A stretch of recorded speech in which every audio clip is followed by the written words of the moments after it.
गया में भगवान के चरण हैं। जी जी। ये देवप्रयाग नाभि क्षेत्र है। जी जी। और बद्रीनाथ में कपाल है, जिसे ब्रह्म कपाल बोलते जी जी। हैं।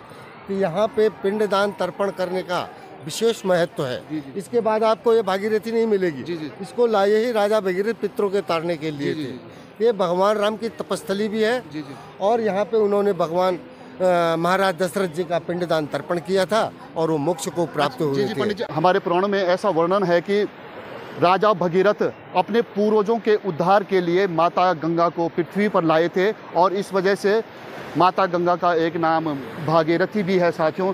और ये राम जी के चरण है। यहाँ भगवान राम ने तपस्या किया। हाँ, रावण के वध के बाद ब्रह्म हत्या लगी थी। राम श्री राम के ये चरण पातिका है राम भगवान के। हाँ, बड़े वाले। नमस्कार साथियों, मैं आपका जिस मित्र रवि सिंह भंडारी एक बार फिर से आप लोगों के सम्मुख। साथियों, आज मैं आप लोगों को देवप्रयाग की सैर कराऊंगा और आप लोगों को जानकारी देने की कोशिश करूंगा कि देवप्रयाग का आखिर हमारे हिंदू समाज में, हमारे हिंदू धर्म में क्या महत्व है। और मैं आप लोगों को देवप्रयाग संगम से रूबरू कराने की कोशिश करूंगा। तो बने रहिए साथियों आप लोग, आज की वीडियो बहुत ही ज़्यादा इंटरेस्टिंग होने वाली है। साथियों, ये है संगम नगरी देवप्रयाग, जो उत्तराखंड राज्य के टिहरी जनपद में स्थित है। ऋषिकेश से देवप्रयाग की दूरी मात्र 65 किलोमीटर की दूरी है। साथियों, आप लोग देवप्रयाग मोटर मार्ग के सहारे पहुंच सकते हो, जिसमें मुख्यतः बस, टैक्सी और मोटरसाइकिल और स्कूटी हैं। साथियों, देवप्रयाग का जो सबसे नज़दीकी रेलवे स्टेशन है वो है ऋषिकेश और देवप्रयाग का जो सबसे नज़दीकी हवाई अड्डा है वो है जौलीग्रांट। साथियों, आप सभी लोगों से मेरा निवेदन है, एक बार देवप्रयाग में ज़रूर विजिट करें। ये है साथियों माँ भागीरथी नदी। विकराल रूप धारण किया है माँ भागीरथी नदी ने, मानो साक्षात्कार हो गया हो महाकाल से। ये देवप्रयाग है साथियों, सनातन धर्म का केंद्र बिंदु माना जाता है देवप्रयाग को। यहाँ पर मर्यादा पुरुषोत्तम भगवान श्री रामचंद्र जी ने 12 वर्ष तक घोर तप किया और उन्हें ब्रह्म हत्या के पाप से मुक्ति मिली, क्योंकि भगवान श्री रामचंद्र जी ने दशानन रावण का वध किया था और रावण ब्राह्मण कुल से उत्पन्न थे। साथियों, ये देवप्रयाग है साथियों, यहाँ पर से ही माँ गंगा का नाम गंगा पड़ता है। माँ गंगा का नामकरण इसी स्थान पर होता है। यहाँ पर 33 कोटि देवी देवता विराजमान रहते हैं साथियों। ये ऋषि मुनियों की तपस्थली है साथियों। तो फाइनली गाइस, मैं अभी देवप्रयाग संगम में पहुँच चुका हूँ। साथियों, यहाँ पर 2 नदियों का संगम होता है, माँ भागीरथी और माँ अलकनंदा का यहाँ पर संगम होता है। और एक्चुअल में यहीं पर से ही माँ गंगा का रूप धारण करती है साथियों। यहाँ पर अलकनंदा और भागीरथी का संगम होता है और यहीं पर से ही गंगा नदी का निर्माण होता है साथियों। आप लोग देख पा रहे होंगे, यहाँ पर काफ़ी लोग स्नान करने के लिए आ रखे हैं। यहाँ पर जो लोग स्नान करते हैं उनको विशेष पुण्य फल की प्राप्ति होती है साथियों।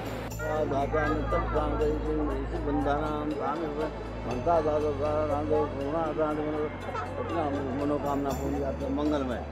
साथियों, मेरे साथ दिनेश तिवारी जी जुड़े पड़े हैं। तो तिवारी जी, आपका बहुत बहुत स्वागत है मेरे यूट्यूब चैनल में। आप थोड़ा देवप्रयाग के बारे में हमारी ऑडियंस को बताने की कोशिश करें, थोड़ा कम शब्दों में। तिवारी जी, ये यहाँ पर एक मिनट पहले भागीरथी आ रही है गंगोत्री गौमुख से। इसको लाए थे राजा भगीरथ अपने पितरों को तारने के लिए गौमुख से। और ये अलकनंदा आ रही है बद्रीनाथ से। इसमें मंदाकिनी केदारनाथ वाली मिलती है, पिंडर गंगा कर्णप्रयाग में मिलती है, नंदाकिनी नंदप्रयाग में मिलती है, विष्णुप्रयाग में धौली गंगा मिलती है और बद्रीनाथ माना जो हमारा भारत का बॉर्डर है केशव प्रयाग, सरस्वती वहीं पर मिलती है। सरस्वती गुप्त में हो जाती है। फिर अब यहाँ से भी गंगा नाम बन के ऋषि के अवतार होकर प्रयागराज इलाहाबाद चली जाती है। और ये राम जी के चरण है। यहाँ भगवान राम ने तपस्या किया। हाँ, रावण के वध के बाद ब्रह्म हत्या लगी थी। राम श्री राम के ये चरण पातिका है राम भगवान के। हाँ, बड़े वाले। ऊपर राम जी का मंदिर है और अपने रघुनाथ मंदिर बोलते हैं, राम मंदिर बोलिए। और अपने पिताजी का पिंडदान भी किया दशरथ महाराज जी का यहीं पे। ये चारों भाई तब करने आए थे देवभूमि में। उनके गुरु थे वशिष्ठ जी महाराज। उन्होंने कहा आपके रावण ब्राह्मण था, ब्रह्म हत्या का पाप लगा था, इसलिए तपस्या करने के लिए आए चारों भाई। भरत जी ऋषि के भरत मंदिर में, लक्ष्मण जी लक्ष्मण झूला में, शत्रुघ्न जी सत्यनारायण में और बड़े भाई राम यहाँ आए। पर ऊपर राम रघुनाथ मंदिर है और यहाँ से गंगा बन के चली जाती है। अच्छा पंडित जी, जो यहाँ पर जो ये देवप्रयाग संगम है, इसका क्या महत्व है हमारे हिंदू समाज में, हमारे हिंदू धर्म में? क्यों गंगा यहाँ से बनती है, 7 गंगा का संगम है। गंगा का उद्गम स्थान देवप्रयाग से स्टार्ट हो जाते हैं, इसलिए सबसे बड़ा महत्व देवप्रयाग का ही है। ये पंच प्रयागों में भी आता है। सबसे बड़ा प्रयाग यही है, पंच प्रयागों में देवप्रयाग। जी जी जी। क्यों सारी गंगाएं इकट्ठी होकर के यहाँ से गंगा बन जाती है। अच्छा, भगवान श्री राम के जो चरण चिन्ह हैं वो शायद में यहाँ पर हैं। यहाँ ये बड़े वाले। जी जी जी जी। ये तो डुप्लीकेट है, याद की मनोकामना। जी जी जी जी जी। ये हैं भगवान श्री राम के चरणों के निशान। साथियों, आप लोग देख पा रहे होंगे मेरे कैमरे के माध्यम से, ये है माँ भागीरथी नदी और आप माँ भागीरथी नदी का तेज प्रवाह, तेज वेग देख सकते हो। बहुत ही ज़्यादा तेज बहाव है भागीरथी नदी का। साथियों, हमारे पुराणों में ऐसा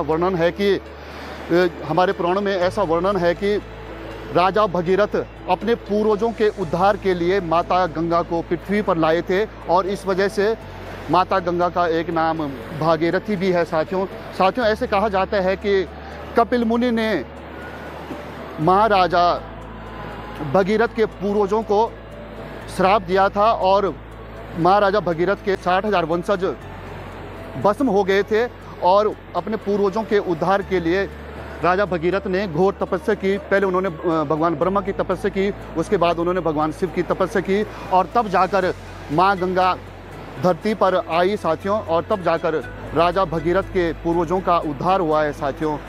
साथियों, क्या आप लोगों को पता है माँ अलकनंदा और माँ भागीरथी नदी को सास बहू का दर्जा दिया गया है। ये है माँ अलकनंदा नदी जो सतोफल से निकलती है, एकदम शांत स्वरूप और धैर्यवान, और दूसरी तरफ है माँ भागीरथी नदी जो गौमुख से निकलती है, एकदम तेज तरार और उग्र।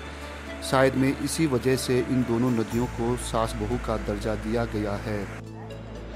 साथियों, मेरे साथ सुभाष ध्यानी जी हैं जो देवप्रयाग संगम में रहते हैं और शायद में यहाँ पर पंडित जी हैं ये। तो ध्यानी जी, आपका स्वागत है मेरे यूट्यूब चैनल में।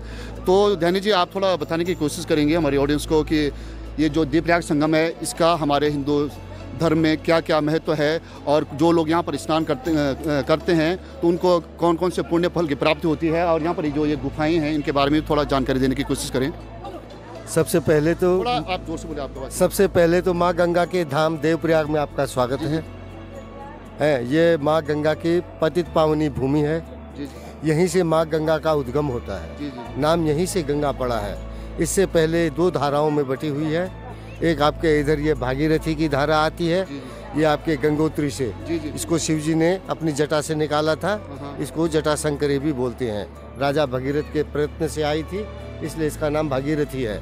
ये है आपकी अलकनंदा, ये अलकापुरी से आ रही है। बद्री नारायण से 27 किलोमीटर आगे अलकापुरी है, जहाँ से स्वर्ग जाने का रास्ता है। सतोपंथ स्वर्गारोहणी, तो स्वर्ग जाने का रास्ता है, तो वहीं से ये अलकापुरी से हमारी ये माँ अलकनंदा निकलती हैं। इसमें 5 धाराएं और मिलती हैं। इसमें सबसे पहले धौली गंगा मिलती है, वो विष्णु प्रयाग होता है। फिर आपका जो है कर्ण प्रयाग में पिंडर नदी मिलती है, कर्ण प्रयाग हो गया। फिर नंदाकिनी मिलती है नंद प्रयाग में।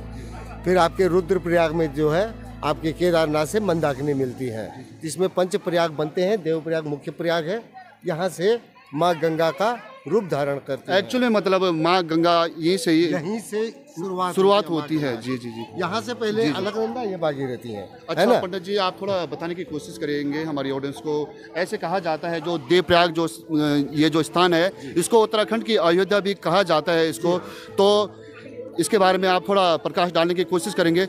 हमने पढ़ा है, रिसर्च भी किया है कि भगवान श्री राम ने यहाँ पर ही अपने पिताजी का पिंडदान किया था। थोड़ा उस पर भी प्रकाश डालने की कोशिश करें, और यहाँ पर ऊपर में भगवान श्री राम के पद चिन्ह भी हैं, थोड़ा उसके बारे में जानकारी देने की कोशिश करें। ये सारा क्षेत्र ही भगवान रघुनाथ जी का है। जी जी। यहाँ रामचंद्र जी को रघुनाथ जी के नाम से जाना जाता है। ठीक है, ये सारा क्षेत्र जहाँ तक ये इतने गाँव पड़ते हैं, जहाँ तक ये यहाँ की कीर्ति जाती है, हाँ जी, वहाँ तक का क्षेत्र ये पूरा सुदर्शन क्षेत्र है। जी जी। देवप्रयाग आपके 3 पहाड़ों के पर्वतों के मध्य में बसा है। तो भगवान श्री राम ने अपने महाराजा जनक का, सॉरी महाराजा दशरथ जी का पिंडदान यहीं पे किया था। जब वो रामचंद्र जी लंका से रावण का वध करके आए थे तो उनको ब्रह्म हत्या लग गई। जी जी जी जी। है, तो ब्रह्म हत्या के निवारण के लिए वो देवप्रयाग में आए। जी जी। और 11 वर्ष यहाँ पे तपस्या की। जी जी जी। जी है, तो ब्रह्म हत्या से निवारण हुआ उनका। और तपस्या के मध्य में ही राजा दशरथ जी प्रकट हो गए, क्योंकि वो अकाल मृत्यु मरे थे, पुत्र मोह में मरे थे। भगवान राम ने उनका पिंडदान और तर्पण किया। अच्छा पंडित जी मैं आपसे एक क्वेश्चन और पूछना चाहूँगा। जो लोग यहाँ पर स्नान करने आते हैं या पिंडदान करने के लिए आते हैं, तो उन लोगों को क्या विशेष फल मिलता है? थोड़ा आप लोग बताने की कोशिश करोगे, थोड़ा कम शब्दों में? यहाँ का महत्व ही बता रहा हूँ मैं आपको। गया में भगवान के चरण हैं। जी जी। ये देवप्रयाग नाभि क्षेत्र है। जी जी। और बद्रीनाथ में कपाल है, जिसे ब्रह्म कपाल बोलते जी जी हैं। तो यहाँ पे पिंडदान तर्पण करने का विशेष महत्व है। जी जी। इसके बाद आपको ये भागीरथी नहीं मिलेगी। जी जी। इसको लाए ही राजा भगीरथ पितरों के तारने के लिए जी जी।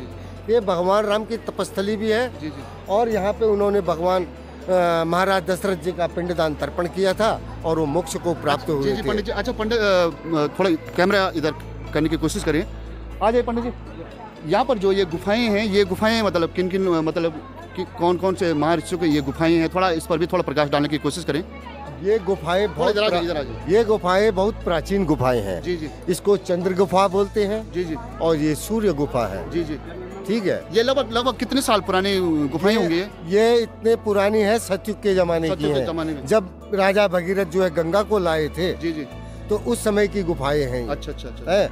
यहाँ का वर्णन बताऊंगा मैं, 2-4 मिनट में नहीं हो पाता है। थोड़ा कम शब्दों में बताइए। थोड़ा आप कम शब्दों में ये है। इधर आने की कोशिश करिए। थोड़ा इधर आने की कोशिश करिए आप। आज आगे आइए थोड़ा। जी जी। हाँ, ये सूर्य गुफा है। जी जी जी। यहाँ पे माँ गंगा की धुनी जलती रहती है। जी जी जी। और यहाँ पे शाम के समय जो है आरती होती है यहाँ पे माँ गंगा की प्रतिदिन। जी जी। और सुबह भी होती है। जी जी। है। शाम को आरती होने के बाद यहाँ पे माँ गंगा का भजन कीर्तन होता है, लास्ट में हवन हो जाता है। जी जी। ये आदिकाल से ये परंपरा चली आ रही है। इस गुफा में ये पूजन होता है। और आपके चंद्र गुफा में जो शिवालय है, पूरा शिव परिवार, वहाँ पे शिव जी की पूजा होती है। अच्छा पंडित जी, आप मेरे YouTube चैनल से कोई मैसेज देना चाहोगे जो लोग यहाँ पर आते हैं या जो लोग यहाँ पर नहीं आ पाते हैं, तो आप क्या उन लोगों को कोई एक विशेष मैसेज देना चाहोगे? विशेष मैसेज तो सबसे पहला ये है कि गंगा हमारी माँ है। हम उसका संरक्षण करेंगे तो वो हमारा भी संरक्षण करेगी। उसको सबसे पहले शुद्ध रखना है। प्लास्टिक कचरा जो भी हो वो नदी में नहीं जाना चाहिए। अगर आपको कहीं भी दिख रहा है तो उसको उठा के और अपनी जेब में रख ले, या कोई आपके पास सामान हो उसमें रख ले, जहाँ पे डस्टबिन हो उसमें डालें। सबसे पहले माँ गंगा को जो है स्वच्छ करना है, तभी वो हमारे पूर्वजों को भी तारेगी, हमें भी तारेगी। बहुत बहुत धन्यवाद पंडित जी मेरे साथ जुड़ने के लिए और इतनी विशेष जानकारी देने के लिए। बहुत बहुत आभार व्यक्त करता हूँ मैं आपका। धन्यवाद। साथियों, पुराणों में ऐसा वर्णन मिलता है कि माँ गंगा की उत्पत्ति भगवान विष्णु के पैर के अंगूठे से हुई थी, इसलिए माँ गंगा को विष्णुपदी भी कहा जाता है। भगवान विष्णु ने प्रसाद स्वरूप माँ गंगा को भगवान शंकर को भेंट की और भगवान शंकर ने खुशी खुशी माँ गंगा से शादी कर ली। साथियों, ऐसे कहा जाता है कि भगवान शंकर और माता पार्वती के पुत्र भगवान कार्तिक की उत्पत्ति माँ गंगा की कोख से हुई थी। साथियों, माँ गंगा और माँ पार्वती दोनों सगी बहनें हैं और इनके पिताजी का नाम हिमवान है। साथियों, क्या ये जानकारी आप लोगों को पता थी? साथियों, हर हर गंगे। साथियों, देवप्रयाग संगम पर आकर एक बहुत ही ज़्यादा पॉजिटिव एनर्जी महसूस हो रही है मुझे। साथियों, आप सभी लोगों से मेरा निवेदन है कि कभी भी अगर आप लोगों को समय मिलता है, टाइम मिलता है, तो इस पवित्र स्थान पर एक बार ज़रूर विजिट करें। यहाँ पर 2 नदियों का संगम होता है, यहाँ पर 2 सभ्यताओं का संगम होता है। साथियों, यहाँ पर बहुत ही ज़्यादा पॉजिटिव एनर्जी है साथियों, और बहुत ही धार्मिक माहौल यहाँ पर बना हुआ है। साथियों, आप लोग देख पा रहे होंगे मेरे कैमरे के माध्यम से यहाँ की खूबसूरत लोकेशन को। बहुत ही ब्यूटीफुल लोकेशन है साथियों। तो साथियों, वीडियो को जरूर प्यार दें। धन्यवाद।